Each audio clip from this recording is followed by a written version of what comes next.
Naging makabuluhan ang paghahatid ng isang outreach program ng mga otoridad sa mga residente ng Barangay Bansud, Oriental Mindoro na pinamagatang Let There Be Light Project. Ang magandang balita mula kay Patrolwoman Eloisa J. Joy Beredo. Matagumpay na isinagawa ng isang makabuluhang outreach program sa ilalim ng Let There Be Light Project sa Barangay Bansud, Oriental Mindoro noong ika-29 ng Nobyembre taong kasalukuyan.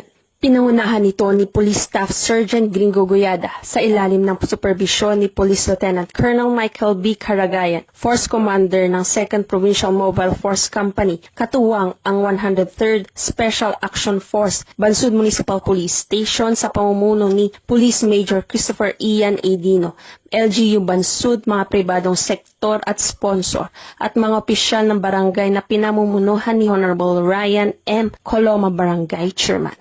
Nagkaroon ng iba't ibang aktibidad na nagbigay ng kasiyahan at tulong sa komunidad, kabilang ng pamamahagi ng food packs sa Trigalo, masayang parlor games at isang lecture para sa karagdagang kaalaman ng mga residente. Ang programang ito ay patunay ng pagkakaisa at pagtutulungan ng iba't ibang sektor upang maghatid ng positibong pagbabago sa pamayanan na nag-iwan ng saya at pasasalamat sa mga residente ng Barangay Bansud.